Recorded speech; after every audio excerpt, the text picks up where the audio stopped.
record. Okay, so first topic, enterprise barrier one solution. Okay, about the concept of WAN, like what is WAN, we actually already mentioned when we introduced the SD-WAN. Okay, so WAN basically is a network that connects the local area in a long distance in different region. So the barrier one, the concept of barrier one, it's a backbone one, which will be used to implement the cross-region communication inside the enterprise. So this barrier one network will be used in a lot of different industry, like government, finance, education, power, etc. So this course will just describe the basic idea of WAN and the evolution of the WAN barrier technology. And we will briefly introduce the Huawei Cloud WAN solution and some key technology. Okay, so on complete this course, you will be able to describe the basic concept of WAN and also you will be able to describe the trend, challenge, evolution of the barrier WAN. Then we will talk about the Huawei Cloud WAN solution. It is a solution for the barrier WAN, how to easily control our barrier WAN. And then we will briefly introduce the key technology of the Huawei Cloud WAN solution, and also the typical industry application scenario for the Huawei Cloud WAN solution. Okay, so this slide is not a very how do I say it? It's not a very large slide. Just basically give you guys an idea. It will be fine. Okay, so first let's talk about the enterprise IP barrier WAN overview first. So about the WAN, for the enterprise WAN, I guess it's not a difficult idea. So basically, those WAN just connect the different campus, different branch company at different places. Okay, just different LAN network. And inside here, it will be the WAN. And the IP barrier WAN, the concept is like this. Basically, you can think that the edge network for the LAN, egress network for the LAN network. This is not a part of the barrier WAN. So the barrier WAN is those devices connected to. So here is a barrier WAN. So before we actually mention about the SD-WAN, right? So the SD-WAN actually is this part. From this edge to this edge, the logical network that created is a SD-WAN. Okay, SD-WAN used to connect, how to connect the different egress router. Okay, the export router, how to do that. But the barrier WAN is different. Barrier WAN is barrier all kinds of traffic, like the SD-WAN traffic or the normal traffic. That is barrier WAN. That which this barrier WAN area is where the CPE connected to, or you can see where the export connected to. That is barrier WAN. Okay. So here is what you can see. The enterprise WAN is equal to enterprise network egress. This is CPE, and plus the IP barrier WAN. Okay. So on today's topic and following tomorrow and the day after tomorrow, those 3 days, we'll mainly focus on the IP barrier WAN. Okay, so this is the area for the IP barrier WAN. Okay, so for the so before we talk about the barrier WAN, let's say there will be 3 types of WAN connection for the enterprise: internet, MPLS, private line, transmit private line. And about this concept, we actually already mentioned in the SD1 section.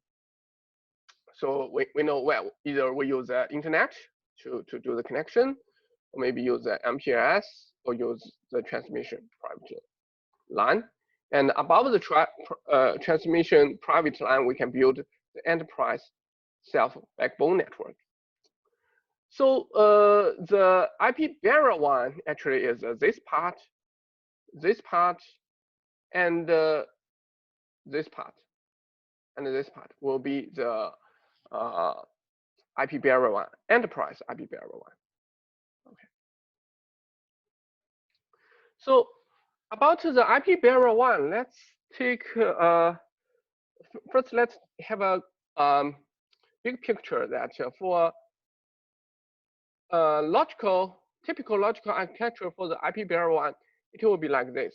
Normally, if we want to build a barrier one, normally we will put 3 layers.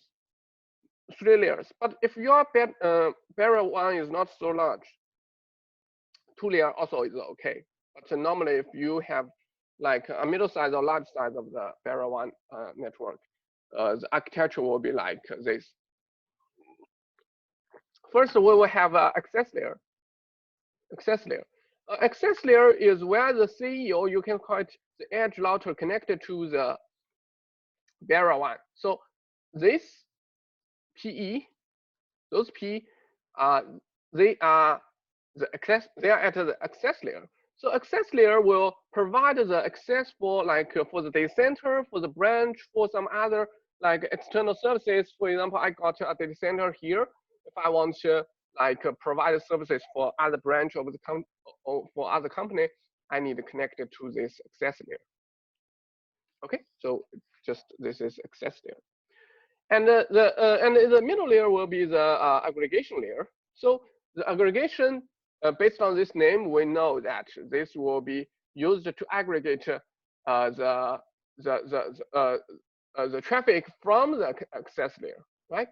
So aggregation layer, most of the time, the aggregation layer will based on the physical location. For example, the access layer, this is for example, it's a city 1, city 2, city 3, 1, 2, 3. Okay, 1, 2, 3, 3 cities, and those 3 cities are all belong to some certain province. For example, province 1. So most of the time, this aggregation layer will be located in this provision, and the access layer, which located in different cities, will connect it to this aggregation layer devices first, and sending traffic to this aggregation layer. Most of the time, as we said, the aggregation layer will based on the physical location. Then the aggregation layer will connect to the core layer, which will be the third layer for the barrier one. And this core layer, what they do is providing the fast forwarding between the different aggregation layer. For example, this is provision 1, this is provision 2, this is provision 3. If I want forwarding the traffic between those provision area, I will send into the core layer, then core layer help me to send into another provision site. Okay. So most of the time, the core layer will be how do I say this? It will be full mesh and have dual pre-architecture. This is a core layer. Okay, so this is a logical architecture for the IP barrier one. And about the technique we're going to use in the IP barrier one, typical technology that will be used. Normally, we will use like either OSPF or ISS, all kinds of IGP to provide the reachability for the IP network. And below here, it will be a transmission line, which will be provided a connection between the different router, right? So, so this is barrier one. One typical technology will be used in the IP barrier one. So this is a purely IP network. This is only for small and middle-sized enterprises backbone network. They will use it. Some company in China are still using this kind of way. It's a small, middle-sized company, they will use it. And for the large size company, large scale company, we will use the MPLS domain. We will use the MPLS technique to bury the traffic in the IP barrier 1. So below here, the underlayer network is still the transmission line or transmission line to provide the connection between the different router. And above that, we will use the MPLS domain. We will use the MPLS technology. The reason why we use the MPLS technology is also very simple, because for the large scale enterprise network, the large scale enterprise have the requirement to isolate traffic. Different department maybe have might want to isolate their traffic from other departments. So for the large scale company, they most of the time they will use MPLS to bury their traffic, like MPLS layer 2, layer 3 VPN, those kind of technology to bury their traffic. Okay.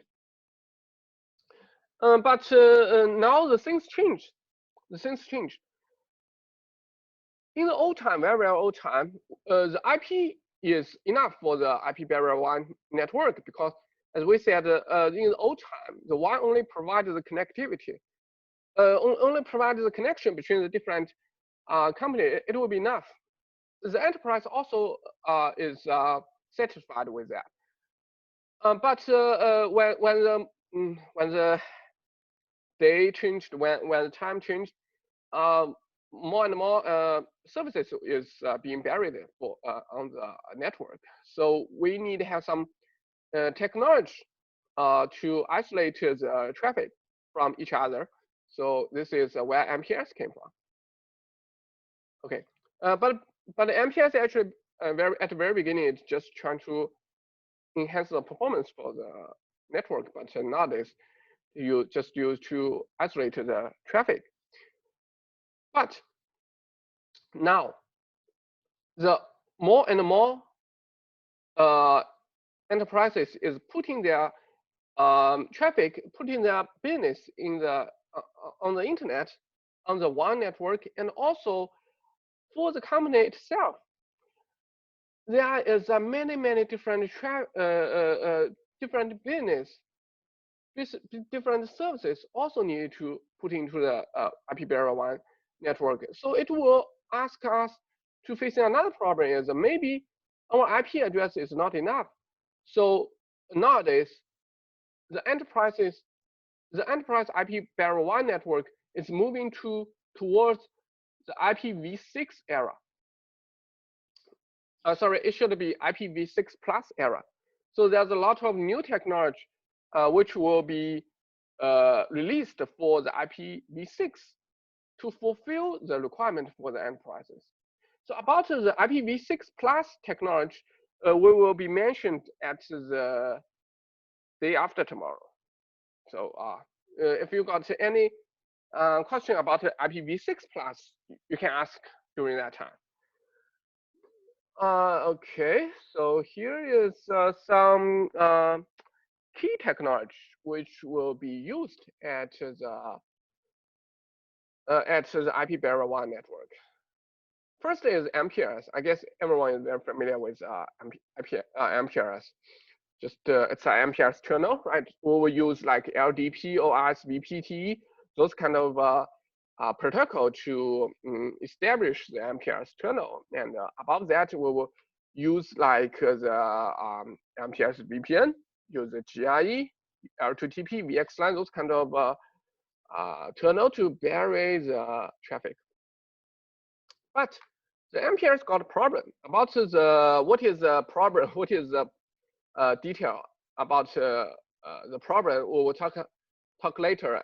We will mention during the SI-MPLS. Okay, during when we talk about the SI-MPLS. But anyway, the MPLS got its own problem. It is very complicated, or maybe some some technology is not to fulfill the enterprise need. So now for the IP barrier 1 technology, the company is trying to move to SI-MPLS or maybe SIv6 segment v6. Okay, both want either this or this. We will move to it. So for the SI-MPLS, it will simplify the control layer for the MPLS. Okay, about the detail of this part later. After the last topic for today, we will mention about this. And then, since as we said, there's a lot of traffic, there's a lot of services running in the barrier 1, so we need the IPv6 to help us to solve certain problems. So what is certain problem later? Tomorrow we will talk about. But anyways, SIv6 is created, is released to solve the problem which SI-MPLS is facing. So basically, it just simplifies the forwarding plane. Simplify the forwarding plane, and also simplify the control plane, but also simplify the forwarding plane for the SIv6 compared to SI-MPLS.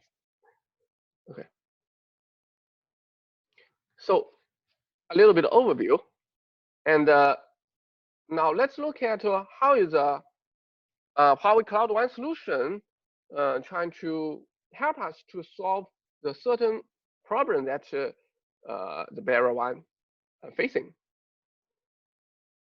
So first, there will be two major changes brought by the digital transformation. So first,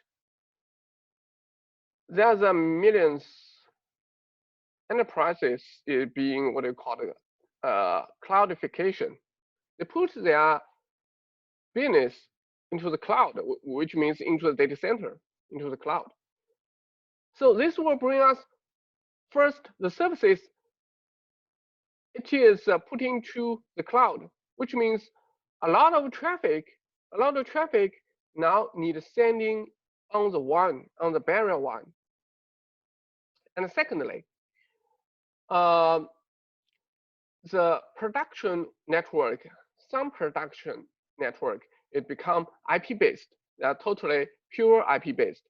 And before, we have some TDM technology like SDH, MSTP, those kind of TDM technology, time division, multiply, those kind of technology, which will be used to guarantee the network services for certain business, like the IP phone or those kind of things. Before we use TDM, but the transmission, the SDH, the TDM technology like SDH and MSTP, or maybe OTN, those kind of technology need invest a lot of money to those kind of transmission network, and also it is difficult to do the maintenance. So some company is trying to put everything in the IP-based network, but it will bring some problem. Is IP-based network, the IP network, as we know, the IP network is normally what they can do is doing the best effort forwarding. They will forward out, but it cannot guarantee any like time delay or guarantee jitter or guarantee the packet loss rate. The IP cannot guarantee. So, but since a lot of companies trying to put their business into the IP network, we need some new technology for the IP barrier 1. So there's a 3 challenges facing. This is actually what we talk about the first one and the second one. And about the third one is doing the O&M. Because nowadays, since we know a lot of companies put their business on the IP barrier 1, so which means there's a lot of devices in the enterprise network. So we need to find some way to easily manage our devices. So this is where this is why the Huawei Cloud WAN solution came out. So basically, Huawei WAN, it will use the controller, the master NCE hyphen IP, this controller, to help us to manage our network, to plan the path, to create the connection between the branch and the DC, between the branch and the headquarter. Okay, so this is Cloud WAN. What is Cloud WAN used for? Okay, you can say they can do like one-hop class cloud access, which can help us to easily access the cloud. And also we can have like one fiber mountain multiple purpose transport. It will help us how to do it later. Can help us to create some like TDM-like network. Okay, and also it will be very easy to do the how do I say this? To do the management for our network, and very easy to establish a connection for our network. Okay, and all around security protection, it will be very secured. So a little bit introduction for the devices which will be used in the Huawei Cloud WAN solutions. So basically, NE devices is what we use. All kinds of NE, like 9000, 40E, 8000. It's like that. And also, of course, we have IMAST NCE IP, this one. Okay, so for the Cloud WAN, so we will have this NCE IP can provide the management, control, and analyze three functions. Management just help us to manage our traffic, manage our path for the traffic, and also the controller will be the controller will be centralized control our network. We can do the path computation in the controller, and also we can see the logical topology, and we can do the network optimization very easily.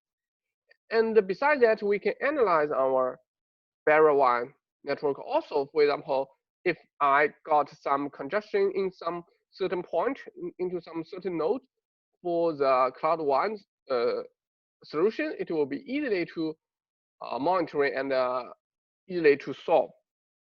Okay. Here is some introduction for the function for the Cloud WAN solution. One-hop cloud access means we do not need to, for example, I have multiple AS network, and for the old time, we need to create a very complicated configuration on the PE, on the ASBR to provide the inter-AS MPLS VPN connection, right? It will be very difficult to configure, to establish, to management, but for the Cloud WAN, we can do in the SRv6, and can directly help us to do the connection between the branch and the headquarter, and maybe DC. Another one is another feature for the Cloud WAN solution is the one fiber multi-purpose transport. They actually can make the network into many slices. Slice 1, slice 2, slice 3. Those 3 slices is totally isolated to each other. They will not heavily impact each other. So for the traffic which we're forwarding at different slices, their services level, their SLA basically is guaranteed, because different slices, they are basically isolated to each other. They will not impact each other, which means they can guarantee the SLA for different traffic. Okay, So the third feature for the Cloud WAN is they can do the WAN connection very easily, and with that, you can provide the service level SLA management with higher precision. So anyway, there will be some technology. Later we'll mention about that technology can detect network very accurate. Actually, it's at where is it? It's not telemetry. Telemetry is and based on that based on the detection result, they can manage the network automatically. Also, we have something called a one-click fast scheduling. It means that it will be easily to how do I say this, to manage our traffic. For example, at the very beginning, all the traffic we will go into the DC1, but the IMAST NCE finds out that this traffic, this path is very too much traffic, so I can automatically switching the path. I can automatically switching the path.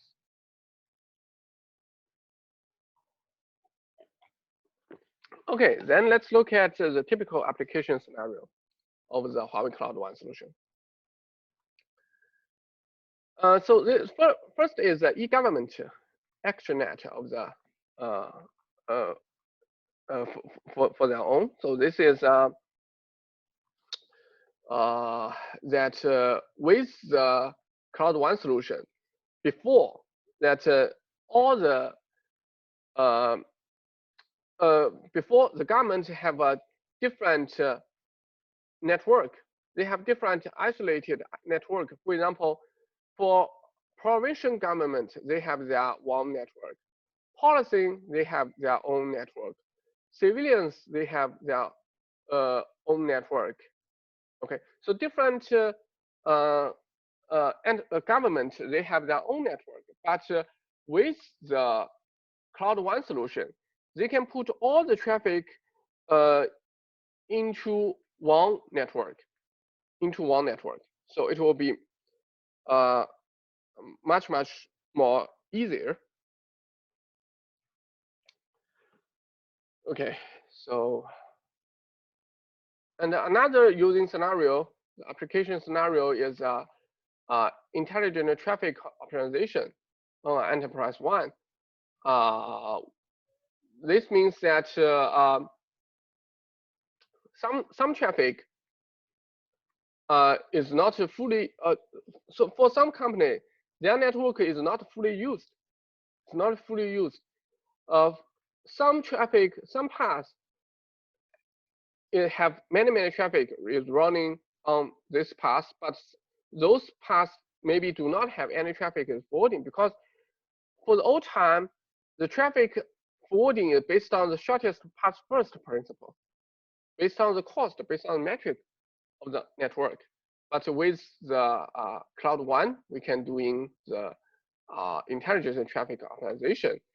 If there's one path is congested, the controller will automatically switch the path into switching the traffic into the into another path. So they can like balancing the network usage. And this is what we mentioned before is, for example, for some enterprises, they have a requirement to isolate their traffic and trying to we're trying to separate their traffic. Do not want the traffic impact each other. So for the Huawei Cloud WAN, they have this function. They have this function that called slicing, can help us to how do I say this? to isolate their traffic and do not let them to impact each other. Okay. Okay, so this is our first slide. So this slide just the basic, very briefly introduction. So let's look at the second slide.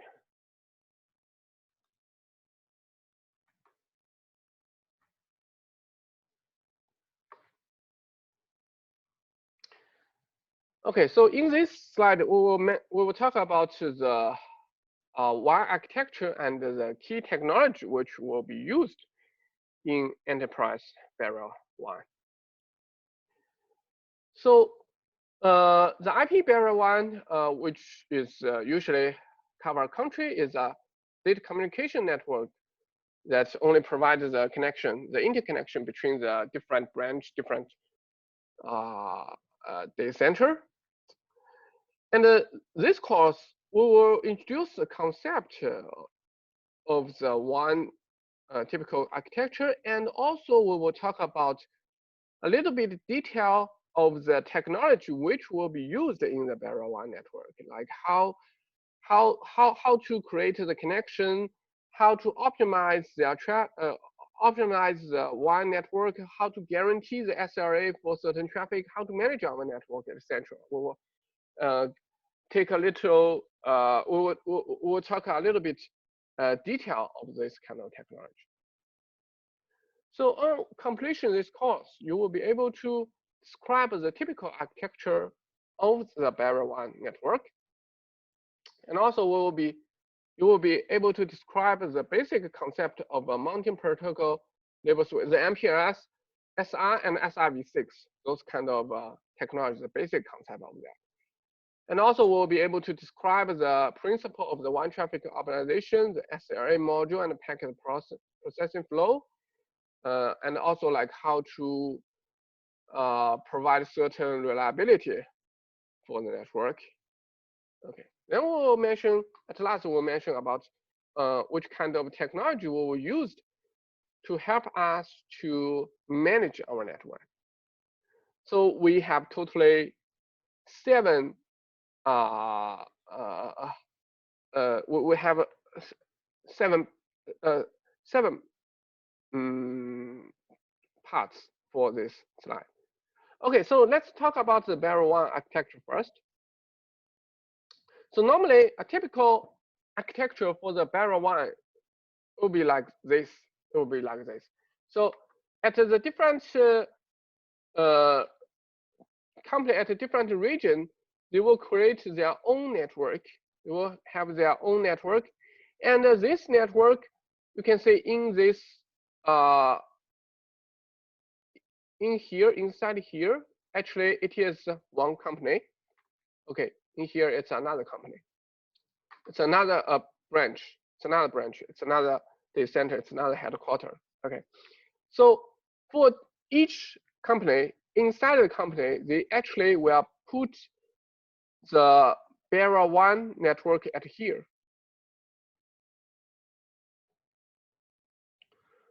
So you can see the barrier WAN network. This is already a part of barrier WAN network. Although these devices is still located in the enterprises, it's still located in the enterprises. Also for this P, this RR, those devices, they are all located in the enterprises, inside the enterprises. Okay, and the link at here, let me change another color.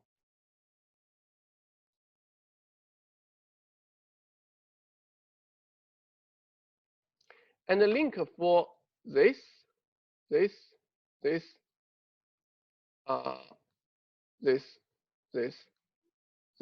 and here,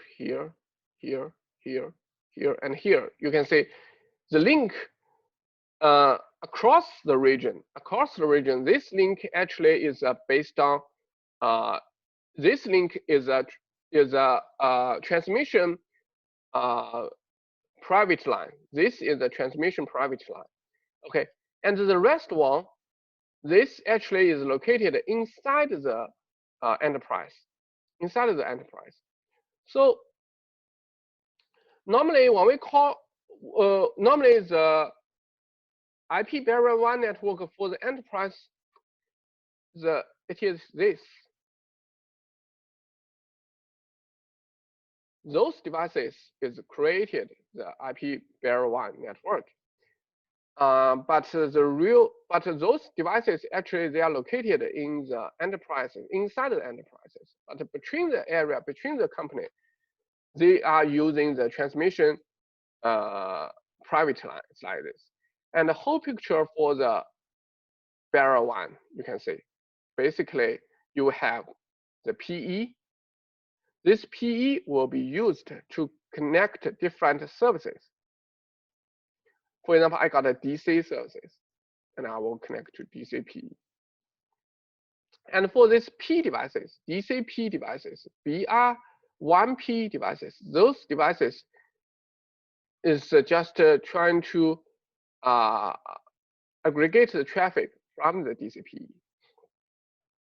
And this DCP in this topology, this DCP also will be used as a collier, So you can see those collier, they are doing the double layer traffic. They are all doing the double layer architecture. And also they were doing full mesh. Okay. And the RR will be used to reflect the router, which will be forwarded between different branch. For example, I got a router here, and I was sending to the RR. Where's the RR? It was sending to the RR and ask R to do the reflection to another branch. Okay. And about this typical architecture of the barrier 1, we already mentioned before, so we just pass. Okay, so let's look at the technology which will be used in the typical barrier 1 architecture. First, at the PE, we will use the layer 3 or layer 2 or layer 3 VPN to isolate the traffic from different department. Okay, from different department. And at the PE, between this PE and this PE, we will use the MPLS LDP, MPLS TE, SR, MPLS SRv6, those kind of technology to provide the connection between different PE. Okay, and the data forwarded inside the barrier 1 network normally either the MPLS packet or maybe IPv6 packet. So here's a overview, and let's look at the barrier 1 basics, like what is the basic technology they will use, which kind of technology. This basic technology actually is a connectivity technology that provides the connection, that establishes the connection. Okay, connection technology. Okay, so first connection technology will be used widely is MPLS, right? So the MPLS, we have like the Ethernet header, MPLS header, and IP packet. So the IP packet will be carried above the MPLS and ask the MPLS to do the forwarding from one point to another point. Okay. So about the detail, about the basic concept of MPLS, I go quickly because it's an old technology. Okay, it's a very old technology. So for the concept, I guess everyone is familiar, like what is the MPLS domain, right? All the traffic, all the devices enable the MPLS feature, establish the MPLS LDP neighbor or ISVP neighbor, they create the MPLS domain. And the forwarding path, the forwarding router, for the MPLS forwarding router, we call it the LSR, label switching forwarder, label switching router. And it can, we also can say in the LSR, we actually have like 3 types of errors. two type of LSR, LSR and LER, two type, LER and LSR. LER, edge of the router. Okay, edge of the MPLS. Okay, and also we have another term like what is FEC, forwarding equivalence class. I guess you guys are just familiar with this. Like a set of packet with a similar or identical characters are forwarded in the same way by the LSR. So this is what we call the FEC. Okay, like forwarding in the same way. Those devices forwarding in the same way. We call those traffic forwarding in the same way. We call those traffic is FEC, the forwarding equivalence class. And also we have some other MPLS term is MPLS and MPLS LDP protocol and the SVPT protocol. So those two protocol is LDP is the most widely used protocol to establish the MPLS LSP. So those two protocol only have one purpose, is trying to establish the LSP. So LDP based on the shortest path, which calculated by the IGP, the LDP based on this result to establish the LSP, the label switching path.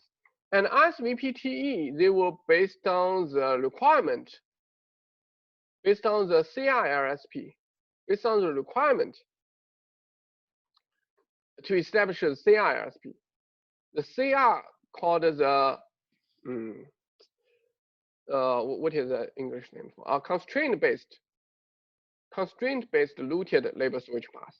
Okay, so MPLS-T, this can how do I say, control the path. Like if I want forwarding to these devices, or maybe I'm forwarding to these devices, the MPLS-T channel can help us to control it. Okay. So let's look at a little bit of detail of MPLS LDP and MPLS TE. So about the MPLS LDP, I guess it's a very old technology. So the LDP, as we said, the purpose is trying to establish an LSP, and the path for the LDP basically is based on the IGP, and this LDP can easily vary the traffic for the L2 or maybe level 2 or level 3 VPN. We can use LDP to vary that. Okay. The MPLS LDP LSP, this sentence is very important, are established based on the shortest IP path, which means if we use MPLS LDP, this protocol to establish the LSP, this LSP do not support the planning of the tunnel forwarding path, because as we said, the LDP only based on the IGP, shortest path to do the calculation, to choose which is the best path to do the forwarding for MPLS packet. So it do not support the planning of tunnel forwarding path. And there will be another technology which will be normally used for sometimes will be used for the MPLS is MPLS-TE. So the MPLS-TE will be a little bit different. It will be do the calculation for the path. You can plan in the path, like you maybe want forwarding from here to here. Maybe for the IGP, they calculated the shortest path is like this, but if we deploy the MPLS-TE, we can choose what is the best path for our traffic. Okay, we can plan in path. Also, we can do the traffic optimization, like if any if the path got a problem, I can automatically switch over to another path. And also we have a little bit like fault protection in case our link or node is failed, the MPLS-TE can easily switch over to the backup path. Okay, so this is MPLS. About the configuration we just passed, if you got interested, for the MPLS-TE configuration. You can check the documentation or you can check this slide. So let's move forward that about the LDP and the TE, we only mention briefly because it's old technology. And I guess everyone is very familiar with the LDP. TE maybe not so familiar, but at least I guess you heard of it. They use some way to control the path. Okay, so for those two technologies, they have some certain issues. Some certain issues that cannot fulfill the requirement for the nowadays WAN. So what is the issue? Let's talk about the LDP first. As we said, the LDP to calculation the path to establish the LSP, it is all based on the IGP. Based on the IGP calculated the shortest path, the LDP based on that path, okay, they will establish the LSP. So this will bring us two problems for the LDP. First, the LDP cannot control the path. The LDP itself does not have the path computation capability, cannot control the path. This is the first problem. Okay, the second problem is since the LDP is an isolated protocol, it is another protocol compared to the IGP. So it will create a problem is if some network wanted to switch over the LDP. If we use IGP and LDP together, you ask LDP to create some LSP to bring us a problem is the LDP sometimes will create a black hole, the root black hole, that sometimes the traffic will be dropped, especially when the traffic is when the path is switched back from the backup path to the main path. When it is switching back, it will create this kind of problem. Okay, so for the LDP, they have a little bit problem of that. But we can use the LDP IGP synchronization, but the configuration is not so easily to understand. So we have problem for the LDP. And another problem for the RSVPT is like this. So first, RSVPT will use a protocol called RSVP. The MPLS-T will use a protocol called the RSVP. The RSVP purpose for RSVP is trying to reserve the resources like network bandwidth resources along the path, which is calculated at the R1, R2, R3, at those devices. So first, if we wanted to always keep this network resources keep this network resources for certain company, the RSVP packet is always needed to exchange between different router, because we will need ask the RSVP to reserve the resources which might be used later. So this is the first problem that the MPLS-T facing is RSVP need sending the packet to maintain the network resources which will be used by certain traffic. This is the first problem. And second, as we said, the RSVP TE, which path they're gonna establish, it is based on each different devices. So the path which will be used for the MPLS-T, the result is what we call is a distributed calculation. They are based on distributed calculation to calculate what is a end-to-end path. So it will, so in certain scenario, it will also bring us a problem that the path you choose might not be the best path. might not be the best path. So this is the second problem for the RSVPT. So is there any solution? Of course there is. That is SRMPS. SRMPS. This SRMPS we will talk in the next slide. Okay. We'll talk about the detail of the next slide. But here we have some certain concept. It will be okay. So SRMPS overview. So SR, S stands for the segment. The R stands for the routing. Segment routing. So what is segment? Okay, you can consider this is a segment. This label is a segment.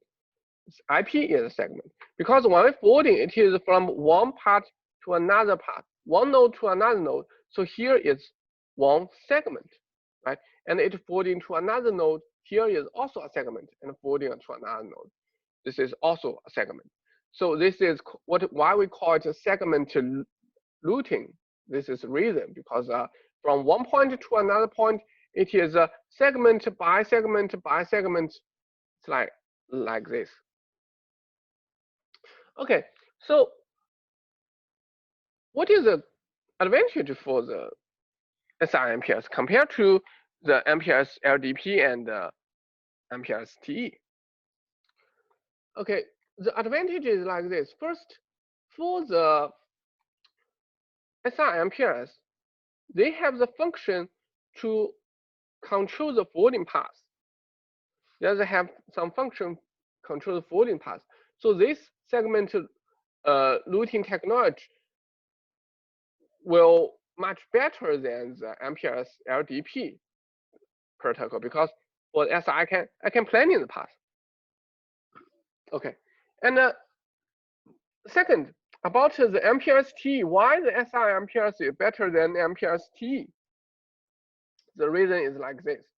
First, the SRMPLS is what we call the south routing.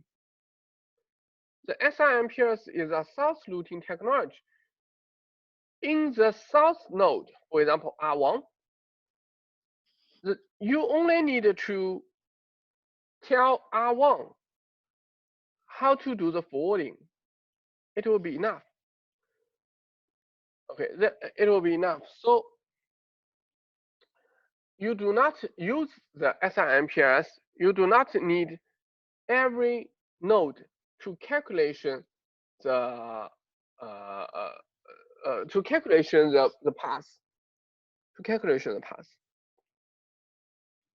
Because I do is south routing, I will only do the configuration here. It will be enough. Other devices, you can just stay there, do the forwarding. It will be okay.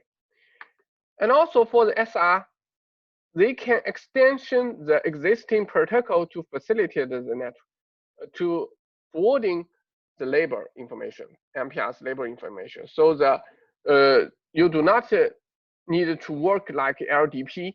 Like LDP is one protocol and IGP is another protocol. But for the SR, they directly ask the IGP to floating the label. Floating the label, it will be much more easy. And also for the SRMPLS, it supports the controller-based control, which means for the controller, they only need to sending a label stack into the ingress node. It will be enough. And since I was using the controller to do the calculation, and the controller is a centralized devices, all the information will send into the controller itself. So the controller can see the whole picture of our network, and it will help us to planning the network much more easily, much more easily. Okay, and much more accurate. So for the SRMPLS, we actually have two types of SRMPLS technology. First is called BE, second is TE. BE stands for the best effort. So the SRMPLS BE, this type of SRMPLS, you can consider it is a better LDP. The SRMPLS basically is a better LDP. the SIMPS-BE, the path SIMPS-BE created is still based on the shortest path. But the different part about compared to the SIMPS-BE and the LDP is the SIMPS-BE will ask the IGP to exchanging the LSP information, to changing the label information.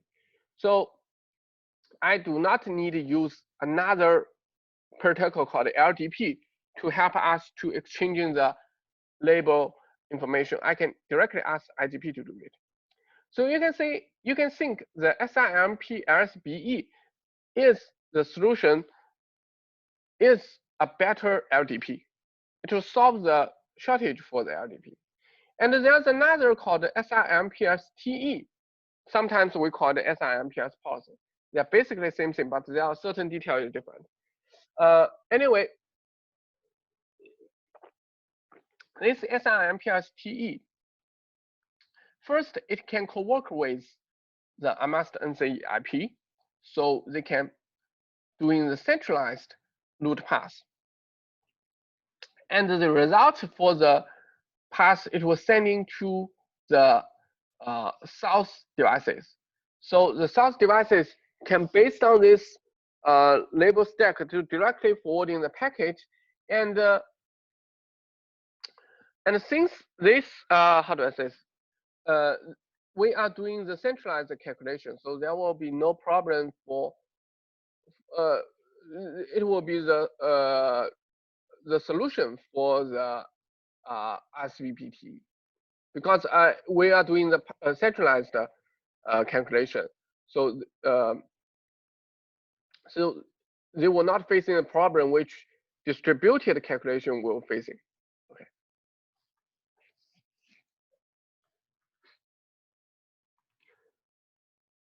So here is a little bit detail, but about the detail of SIMPS later.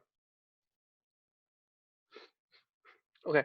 So besides the SIMPS-T, we actually have another technology called the SIMPS policy. And nowadays, if you want to use the SIMPS, most of the time we will use the SIMPS policy. So the SIMPS policy, you can consider it is an enhanced version of the MPLS-TE. Is an enhanced version. So the SI policy about detail later. We can basically see for the SIMPS we can have like a primary and the backup path, which can provide which it can provide the HSB services, the hot standby services. If the primary path is failed, I can go the backup path. And inside the primary path, we also can do the load balancing. Okay, we also can do the load balancing. If we have different forwarding paths, they actually can do the load balancing for that. Okay, about detail later. Later we'll mention about the detail. And then let's talk about the SIV6 overview. So SIV6 overview, it will simplify the forwarding layer compared to the SR MPLS. Why it is forwarding simplified forwarding layer is for the SR MPLS, your packet header is still an MPLS header. It is still an MPLS header. So when you're facing, especially when you're facing the inter-AS scenario, it will be a little bit difficult for the MPLS to switching their label information. But if we use SIV6, when we're facing the inter-AS scenario, it will be very easy to exchange the information. Because for the SIV6, they are directly using the IPv6 as a segment to do the forwarding. Okay. About like how do they do the forwarding? Don't worry. I will mention a little bit later. And about the extension header, we will mention tomorrow. Okay. Here we just path. Okay, so this is a briefly introduction for the Barrier WAN basics. And let's check, there's some question. Okay, here's the question. Question is like this. So with SR-MPLS, SR is used in the control plane, while the MPLS continue being used in the forwarding plane, correct? Yes, this is correct. Does it demand an NC-IP, or I can have SR-MPLS without it?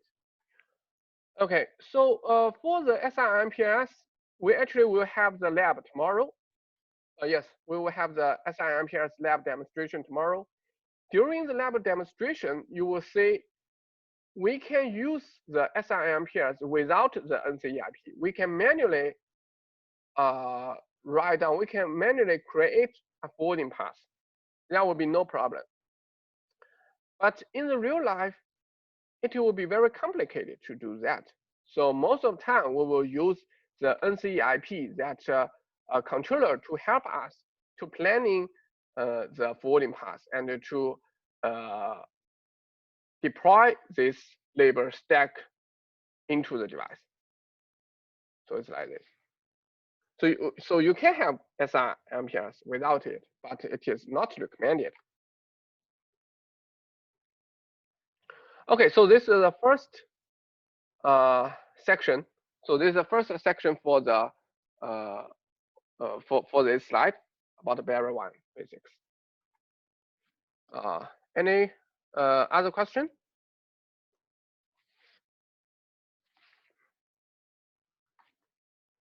Okay. So about any question about the SR and the SRv6, don't worry. Later I will talk about it. I will mention the detail of what is SR-MPLS and what is SRv6, what is working principle using scenario. Later we will talk about it. Okay. And let's continue to talk about this slide. We go to the next section, the VPN services. So the Barrier WAN basics about the LDP, about the ISVPT, SR, SRv6, they only create a tunnel from 1.1p to 9p. They create a tunnel, but we still need to have some way to vary the traffic, to leading the traffic into some certain tunnel, and to isolate those traffic from the different CE to the same PE. We need to find some way to isolate the traffic. So this is where the VPN used for. So let's look at the VPN services.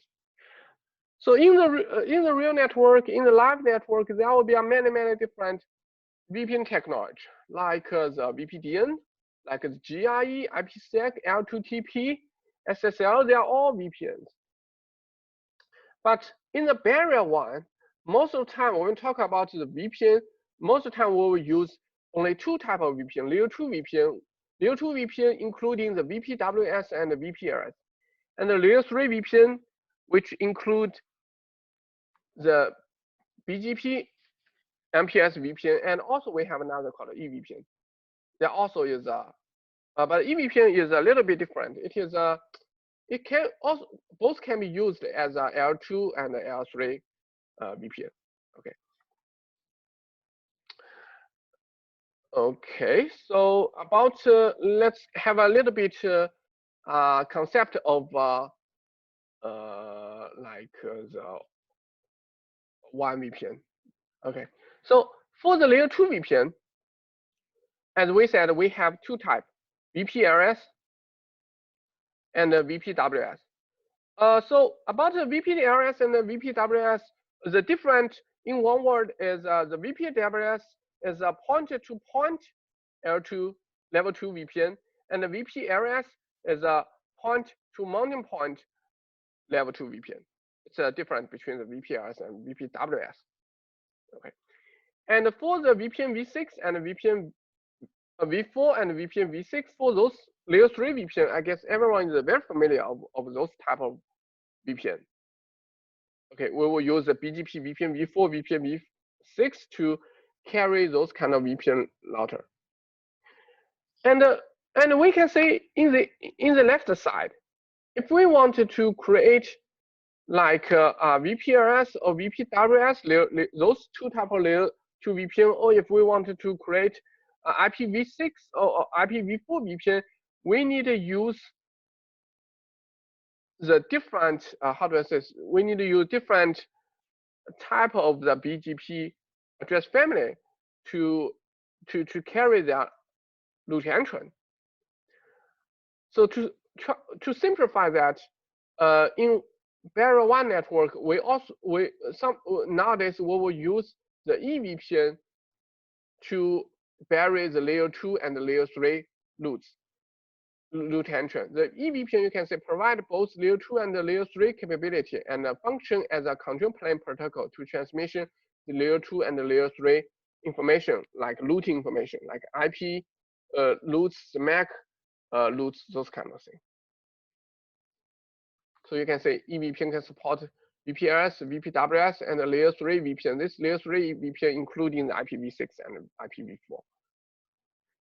Okay, that's a basic overview.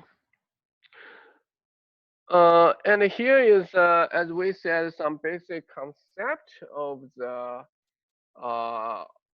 level 2, one level 2 VPN. So one level 2 VPN, as we said, we have two types, VPWS and VPRS. But those two types have the same architecture. It is like this. Between the C and the PE, this link we call it the AC, the access circuit. The access circuit, A access, C circuit. So this access circuit will bury the layer 2 traffic. And this layer 2 traffic will be carried in the VC called a virtual circuit, which is basically just an MPS tunnel. MPS tunnel. Or maybe in the future might be the IPv6 tunnel, those kind of tunnel. And the layer 2 packet will be buried inside this tunnel to the other end. And here, C and P, this part is still AC, access circuit, access circuit. And the VC actually, as we said, it basically is just a tunnel. So it's a traditional layer 2 WAN overview. And for the VPRS, VPWS, the detail, you can check the documentation, the device documentation.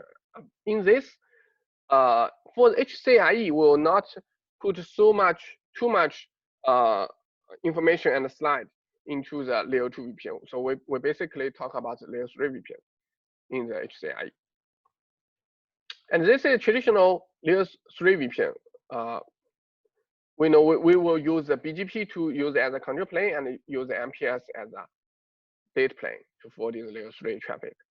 Okay, so about the BGP level 3 VPN, I guess everyone is very familiar. To create a BGP L3 VPN, it's very familiar. I just continue, just pass this section. Pass this.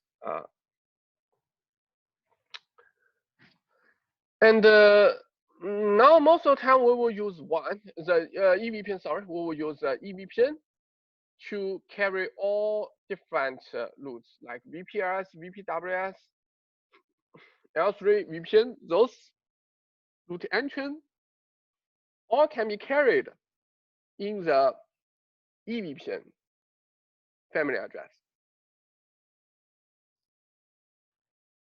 So you can say they can be used with traditional VPN technology to provide the eVPN, VPRS, VPWS, and eVPN level 3 VPN. So which means all the traffic, all the route entrant can use eVPN to do the exchange. Okay.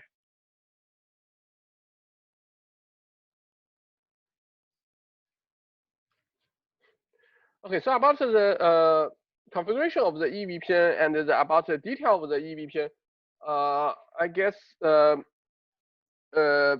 before we actually already have this course about the eVPN. So at here we will not mention too much. We'll continue. Summary will just pass.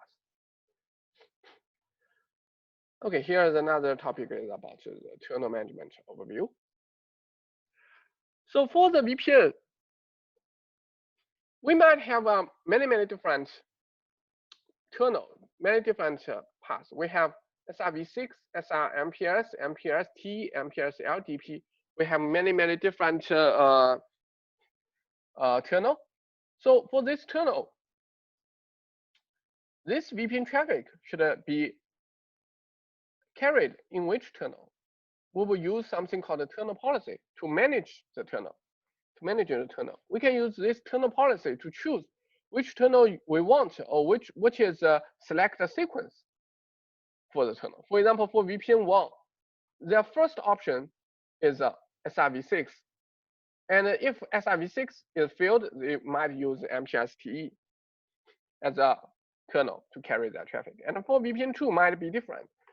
The VPN2, they want to use SRMPS as their first tunnel, the most highest priority tunnel, and the MPLS-LDP maybe as a backup tunnel. So we can use the tunnel policy to manage which tunnel to carry the VPN traffic. So here's a little bit of configuration.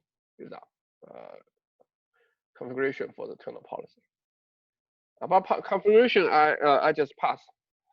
If you are interested, you can check the slide. And for the SR policy, there will be something special for the SR policy. No matter you are using the SR policy or SRv6, we have something called the color to help us to decide which tunnel will be used. So about the detail of the color, also later when we talk about the SRMPS or SRv6, we'll know what is the color, what is this color used for. But in a short word, this color will be functioned as a tunnel ID for the MPLS. We know if we want to select the LSP for the MPLS, there will be a tunnel ID which inside the IP routing table, IP routing entrance, there will be a tunnel ID. So based on this tunnel ID, we can select the MPLS tunnel. But in the SR policy, we will use something called color. Okay, so about detail, a little bit later when we mention about the MPLS, we'll talk about this. Okay. Okay, then let's move to the next section about the network traffic optimization. So the network traffic optimization is working like this way. First, we need to know why we need the network optimization, why we needed to do that, why we needed that. The reason is very simple, because in the older time, the traffic path, especially for the TE, the traffic path is being calculated in a distributed way. Like every devices only calculate the path they think it is correct. But sometimes it will got a problem. For example, I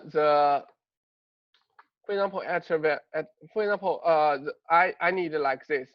From A to E, from A to B, all the link is a 1 gigabit bandwidth.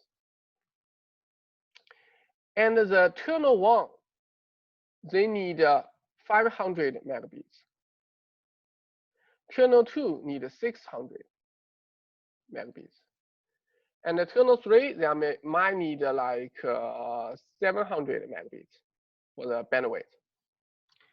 Okay, now from A to E, at the very beginning, A going to E, they choose the below one. So all the paths, they will reserve 500 megabits for the tunnel 1. And the tunnel 2, they need like 600, so I cannot go here. Tunnel 2 from A to G, they cannot go here because in this path I use 500 megabits already. So there's no room for me, 600 megabits, there's no room for me. So the A will choose above path. And then the C will try to go to H. The C will try to go to H. So the C finds out from E to H, this path is already being used for 500 megabits. I cannot establish the path in this way, but also I cannot establish a path in this way because all the paths, there's some link is being used, and there's no room for 700 megabits. In this scenario, since it is what we call is established the distributed calculation to calculate the path, it will got a problem. So if we wanted to do the network traffic optimization, there is some demand must be fulfilled. Is we must doing global path computation. For example, we also want to do in this way, like there will be one path for 500 megabits, another path for 600 megabits, and the third path is for 700 megabits. And we can doing the global path computation to optimize our traffic and make our traffic for 500 megabits, we go above. 600 megabits from A to G, we go below. And C to H for 700 megabits path, we go like this. So if we're doing like this way, there will be no congestion. All the tunnel will be established, and we can say for this way, we can optimize the network traffic, right? So to do that, to make this happen, to make our path can be calculated globally, first we need to have a controller. That is, if you wanted to do the network traffic optimization, of course you need to have a controller to do that. So what does the controller do? First, it will collect the network information like the network topology, the bandwidth, the link delay, and also the network traffic and other information. The controller will collect that. Then the controller will do the global calculation. It will doing the path computation based on the requirement like least path cost, shortest path delay, maximum link bandwidth utilization. Based on those optimization targets, the controller will try to do the calculation to calculate the best path. And then they will use those kind of protocol like netconf, PCEP, BGP, SR policy to deploy the result to the devices, and the devices will based on those kind of results to do the forwarding to establish the path, so the network traffic will be optimized. So here is some little bit of information like for controller, it will collect water information and based on water protocol. Okay, so basically for the SRVs, for the MSNC-IP, if they wanted to do the optimization, first they need to collect the network topology and the interface bandwidth. This basically will based on the SNMP, BGP link state protocol, and the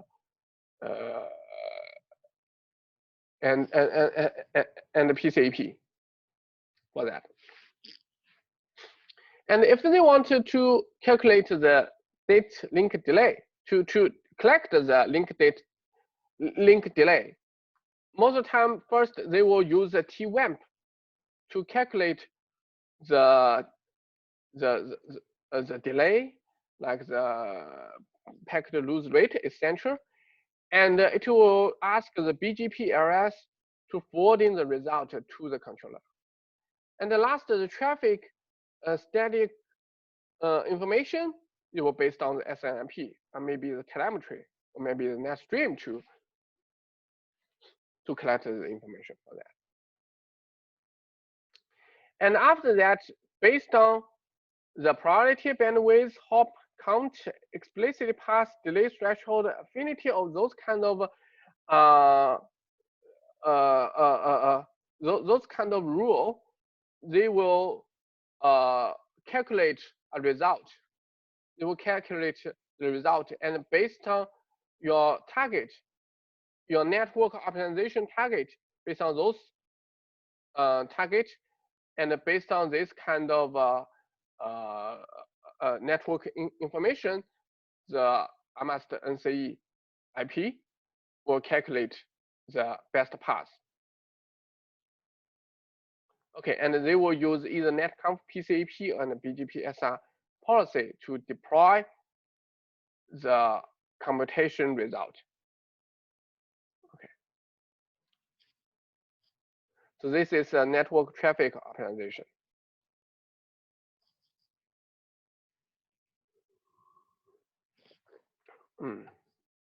Any question?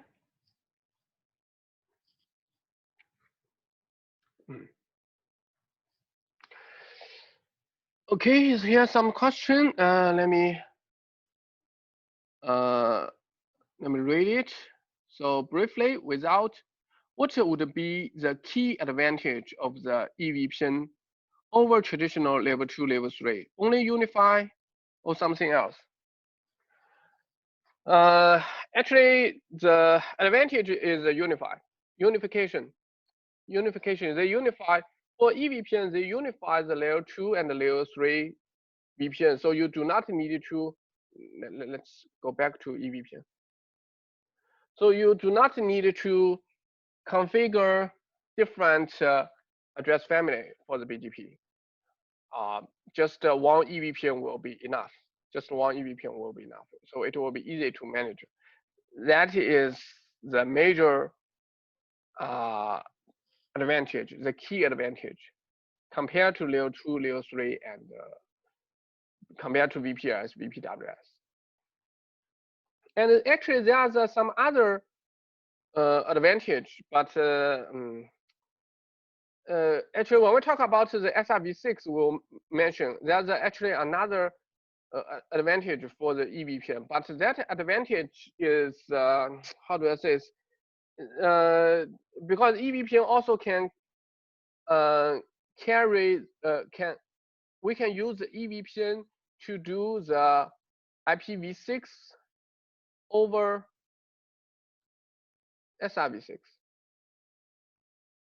We can do this, use the eVPN. With the traditional VPN v6, we actually cannot do that. We cannot do that, but with the eVPN, we can. So I was thinking this is another advantage for eVPN. But the key advantage is still the unification. We unify those three VPN technology, use eVPN.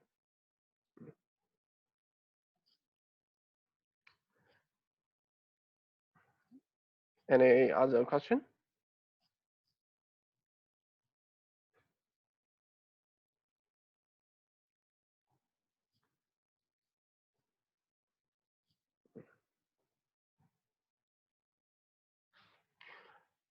Okay, so let's move to the SLA. So for the SLA, so basically the SLA just guarantee the traffic, guarantee the traffic delay, bandwidth, jitter, packet loss rate, guarantee those kind of parameter. Okay, and also SLA sometimes can guarantee the deterministic delay and isolation. So how to fulfill this requirement in the barrier WAN network. So let's look at one by one. So there will be a very important technology which will be used for the IP barrier WAN is a slice-based barrier WAN, the slice technology. What is slice? So slice, you can basically thinking they are divided the link, divided one link into, divided one port into some small port, one physical port into small port. It's like that. This is a slice, and the slice technology nowadays. Basically, we have two types of slice technology. One is a FlexE, another is a channelized sub-interface. The channelized sub-interface actually is equal to HQs. The channelized sub-interface have the same concept of HQs. They are basically the same thing. They are basically the same thing. And the FlexE is something different. About the FlexE, I will mention a little bit later. So with those two technologies, we can guarantee the SLA for the customer. Okay, so let's look at the channelized sub-interface and FlexE. About the queues, we already mentioned before. Okay, here to save some time, we will go fast about queues. So as we know that queues have three modules: best effort, inter-services, and different services. Inter-services is TE, so we will not mention here, and the best effort means nothing. And the different services we already talked, I guess, in the last week about different services. Like we divided traffic into 8 different queue and trying to manage the queue, which queue going out first, which queue going out later. So that is queues. Okay, so about the queues, we go fast. We already mentioned this before.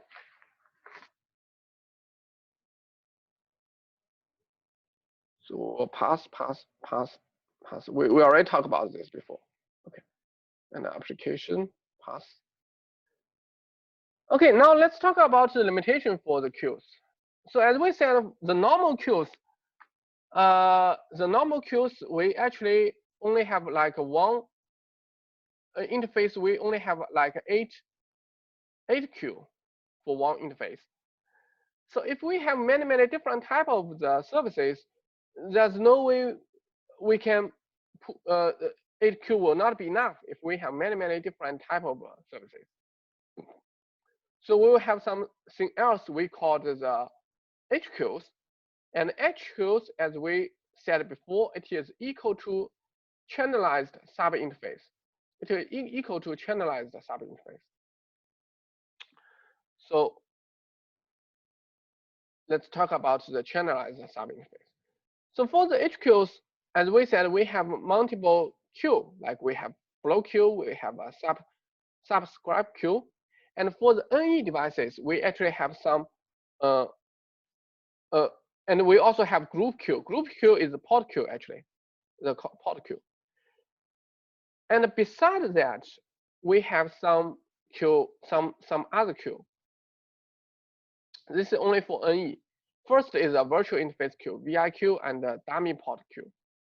So about the detail of those two queue, you basically have the group queue. Sorry, there's some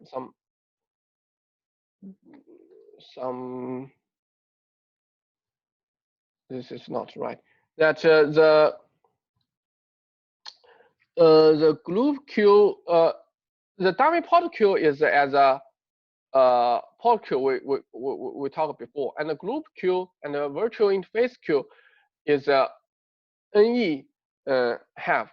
The NE have those two special queue. But basically, the working principle is similar with the HQs we talked before. Okay, so what is this HQs do?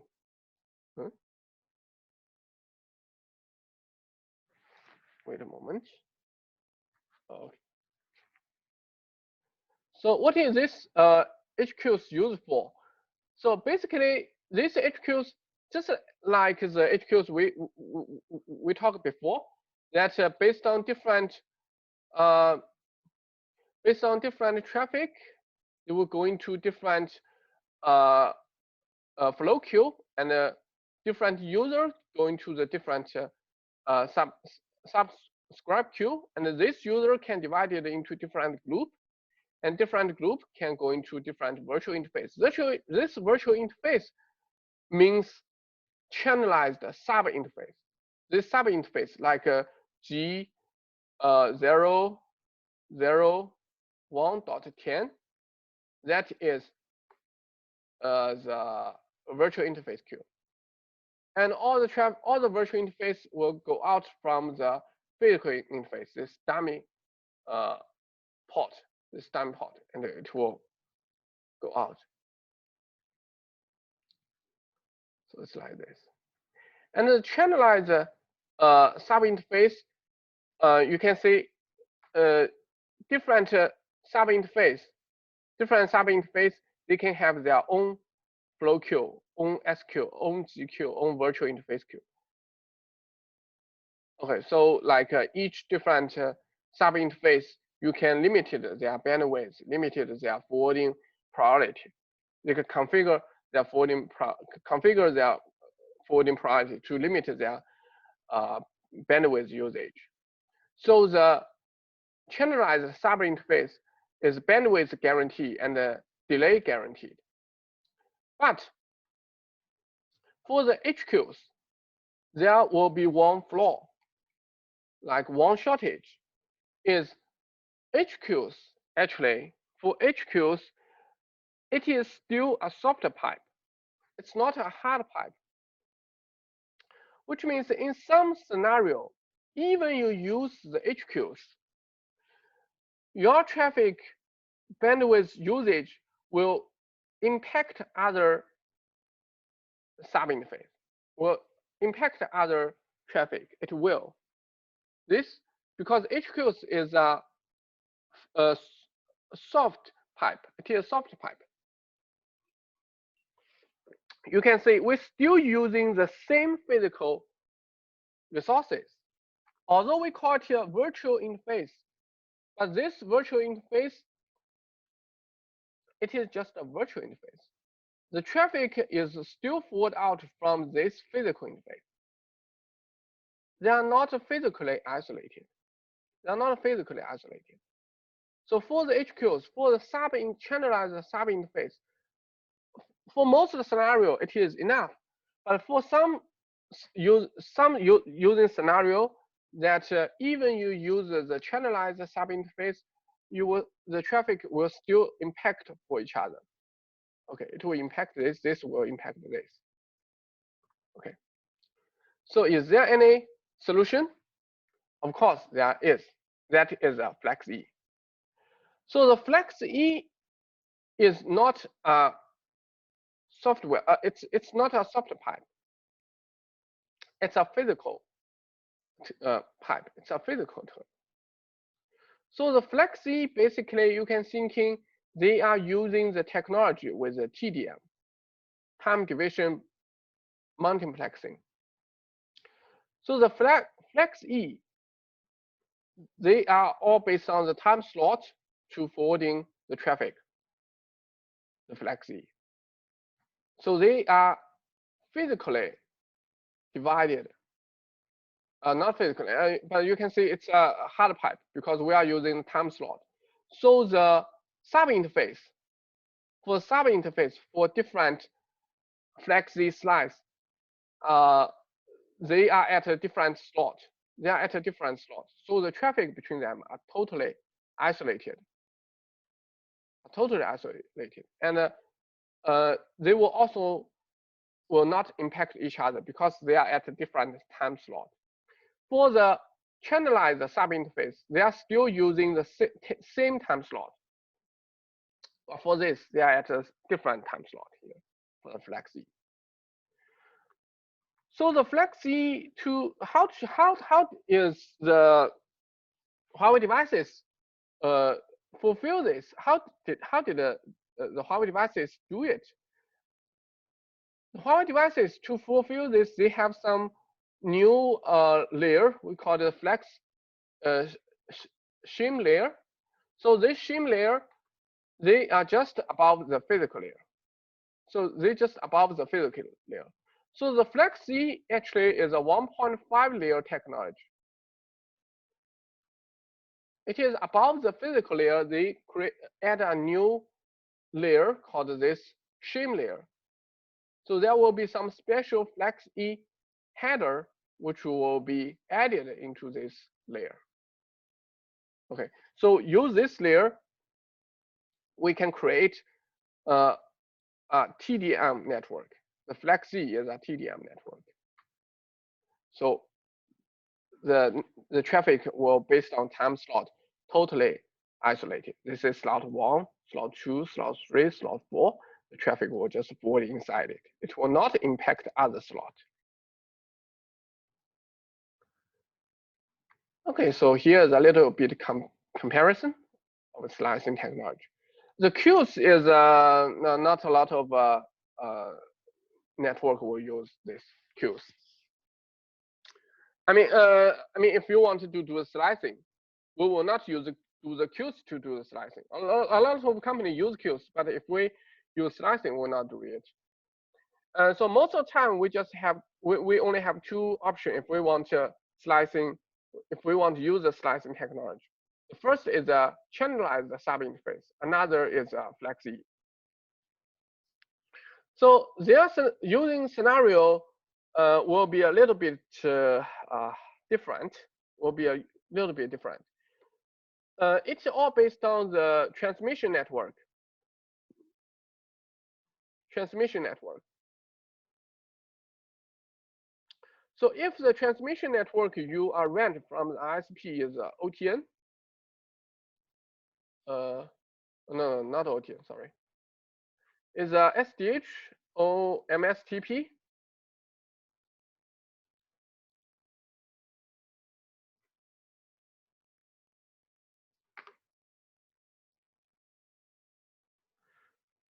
MSTP, those two type of transmission network, you can only use this channelized sub-interface. And if you rent the transmission private line from the ISP, they are OTN network, then you can use the FlexE. FlexE have a better performance than the channelized sub-interface. But the channelized sub-interface is easy to deploy. They do not have requirement for the ISP.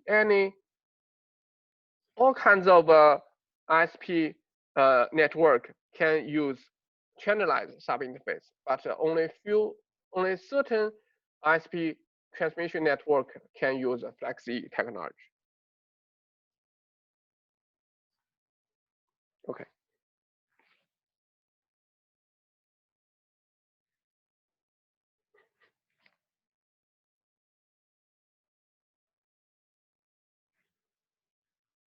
So this is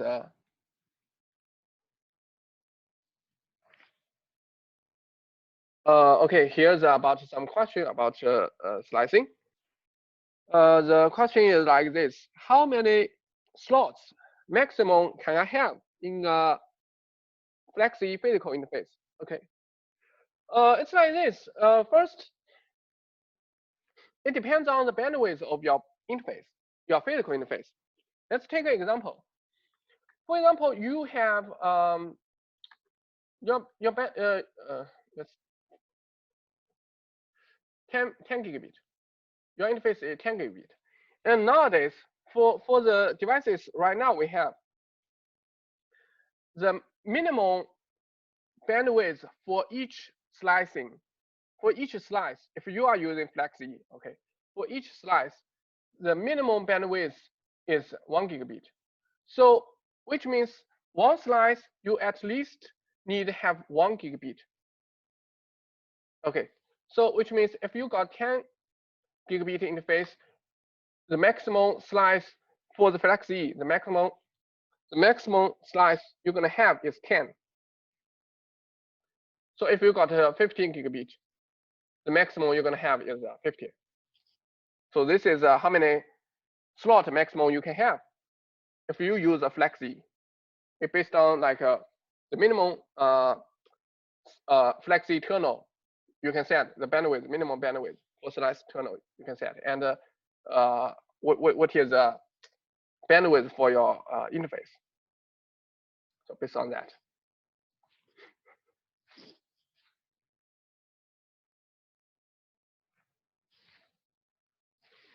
Okay. Any other question about this slicing?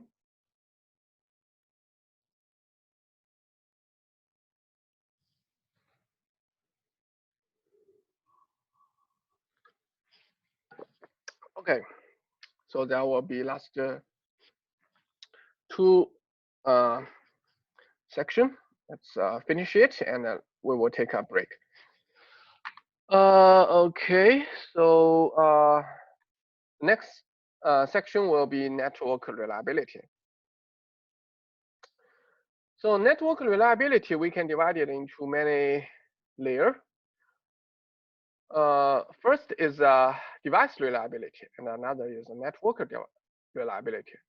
So device reliability, basically you're gonna have, we will use a DR, or use we can use we have a controller reliability and router reliability. Controller reliability, we can use the disaster recovery and the cluster deployment to guarantee the controller reliability. And for the router, most of the time we will use a technology called NSR to do it. And for the network reliability, there will be many different technology, which we will mention in the SR and the SRv6.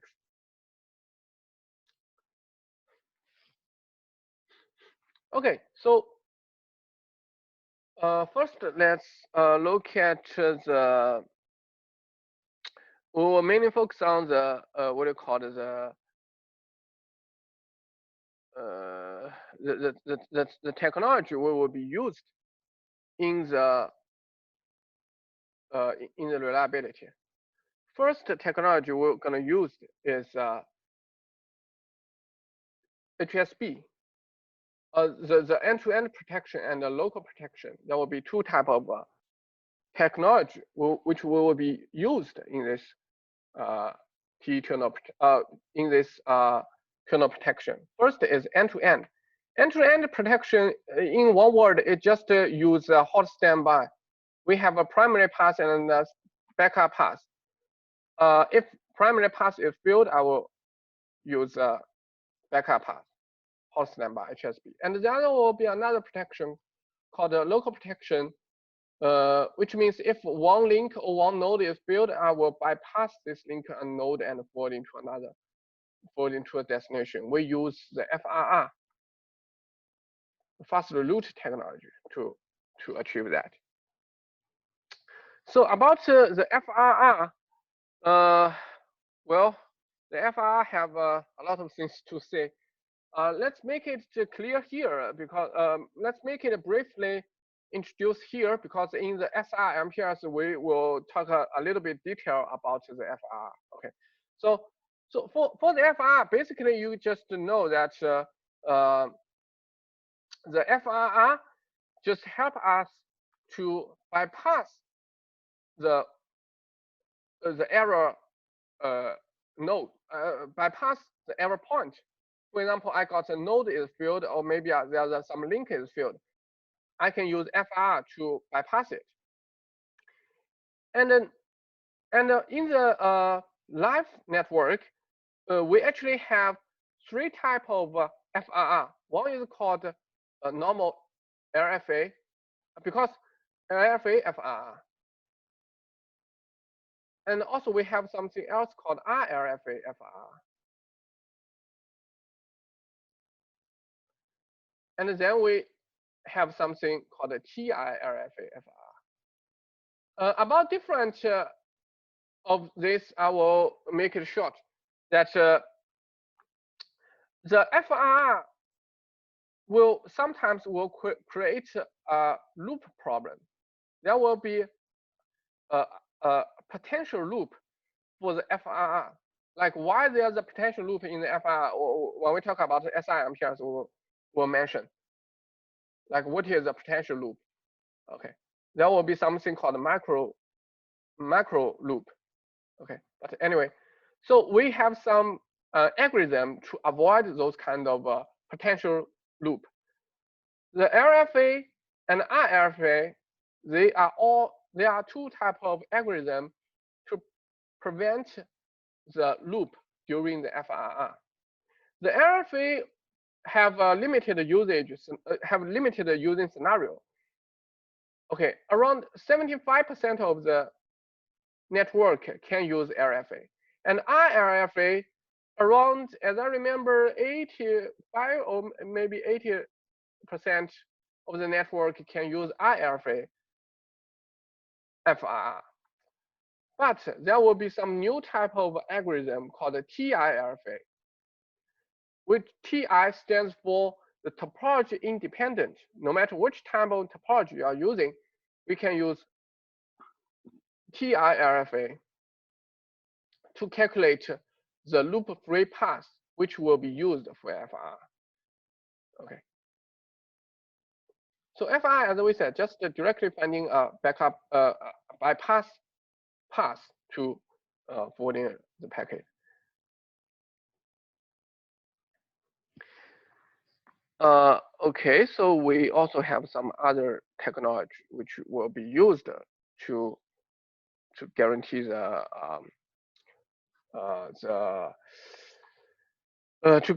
network reliability. Okay, so there will be some limitation for the end-to-end protection. End-to-end protection, there's one requirement is end-to-end protection must have from same end to another same end. If the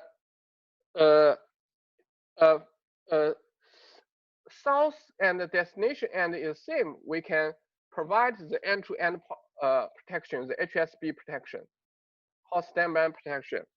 But if the endpoint got a problem, then the HSB will be failed because the endpoint is missing, so the backup path cannot be used because the endpoint is got a problem. So under this circumstance, we can use something else called VPN FRR. VPN FRR.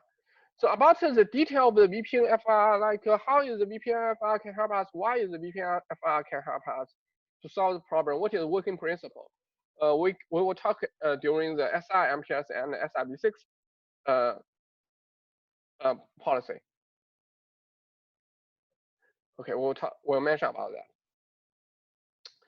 But basically, this VPN FRR can help us to solve the problem is that if from one the endpoint got a problem, we can use the VPN FRR to help us to switch to another endpoint and continue to forwarding the traffic. Okay. And the IPFR will, this is just a normal FR, just switching the path. About the FR detail later. Here just some briefly introduction.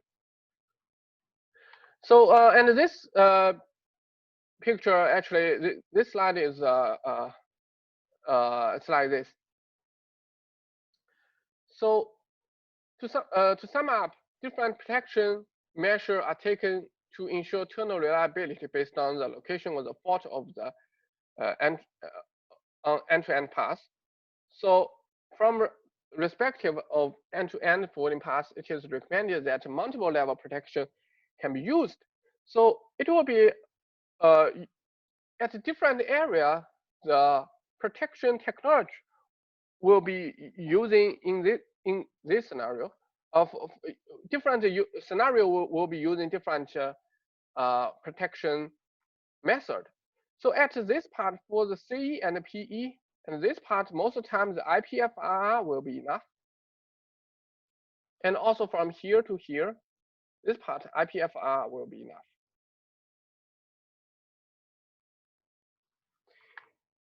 And in this area, in the middle area, most times the TILFA,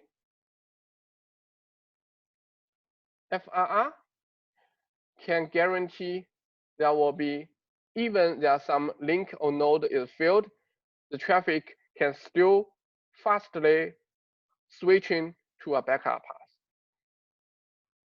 And at the endpoint, the recommended is using VPN FRR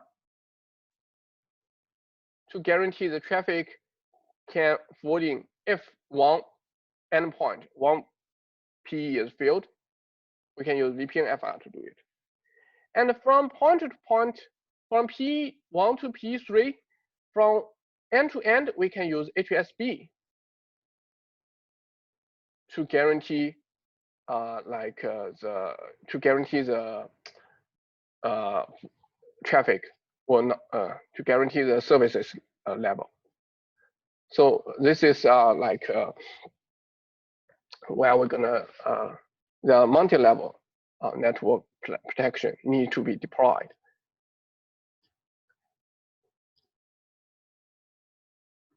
Okay, last we'll talk about the management, network management and O&M. So basically for the WAN management, first we must have the controller. That is where we can manage it. And the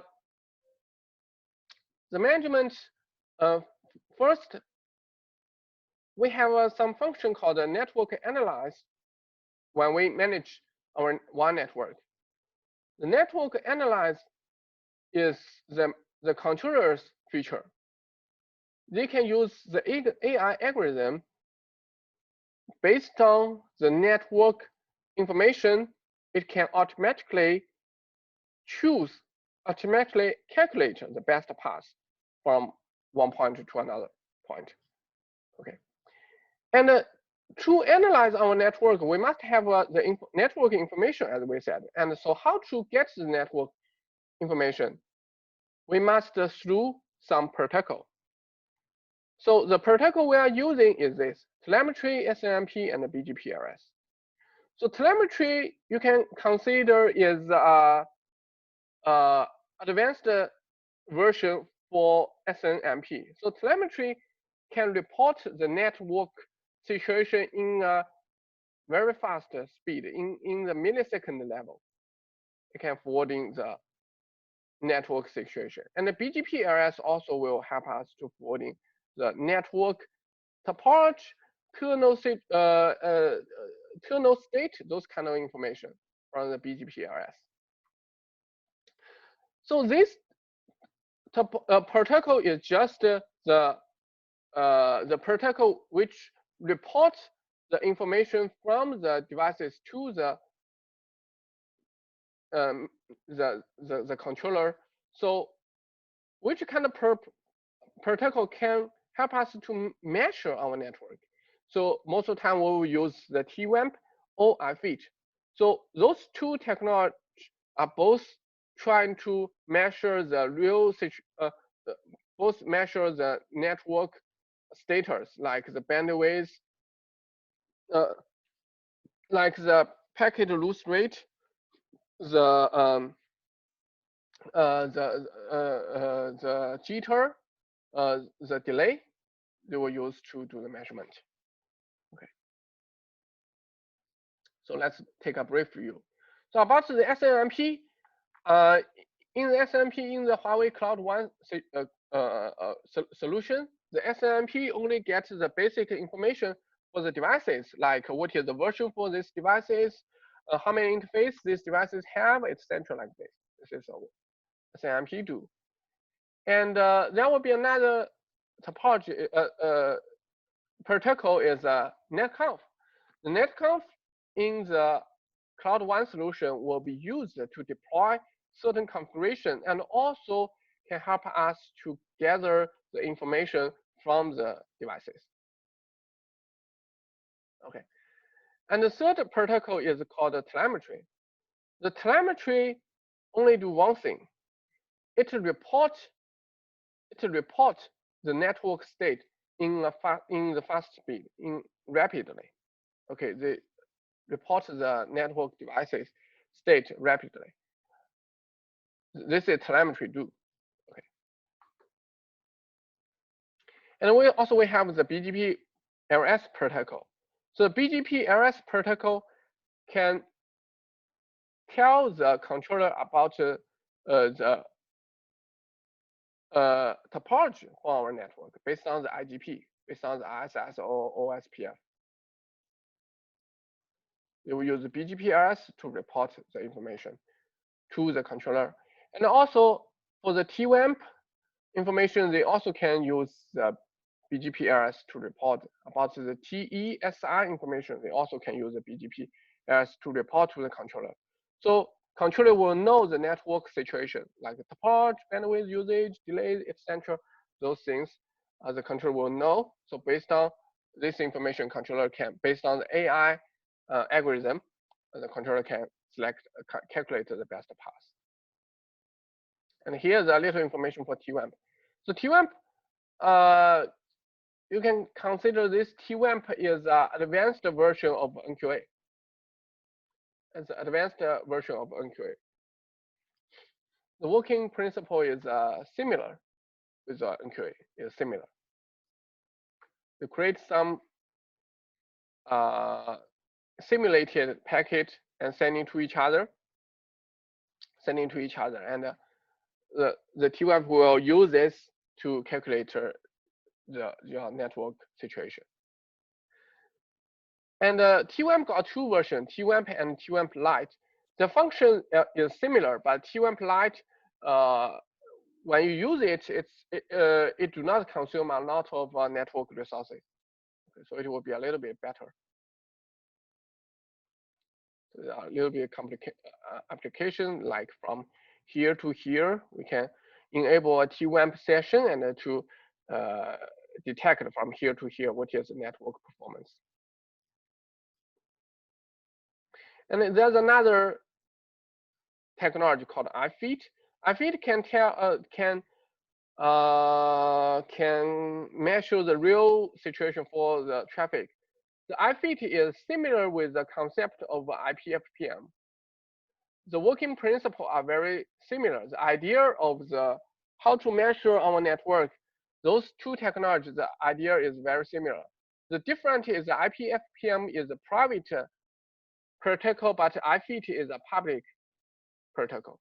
So you can use iFeed instead of IPFPM. But anyway, the way they are measured the network, they are similar. So iFeed is also coloring the device, the packet, and trying to measure our packet loss rate, link delay, jitter based on this colored packet. Okay, the idea is same for iFeed and IPFPM. The working procedure and the working principle might be different, but the idea will be same for IPFPM and iFeed. But anyway, so here example iFeed for SR. You will add a iFeed header and use iFeed header to detect the delay and packet loss rate. In the iFeed header, they will color it. They will put some color in this iFeed header.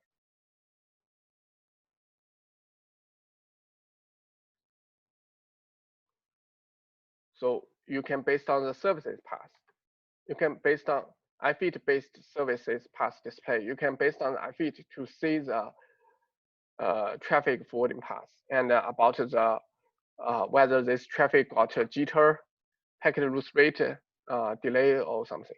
You can get from iFeed. And also can location the fault for IFIT. Okay. Okay, so this is the slide for the enterprise barrel WAN architecture and key technology. Any question?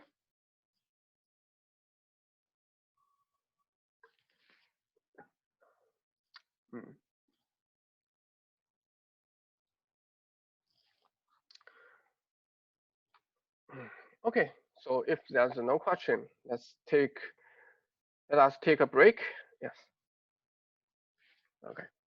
Okay, so let's take a break. Then we will move to segment routing, a very important slide, which we will jump into detail of this technology later. So let's take 20 minutes break, and then we will continue.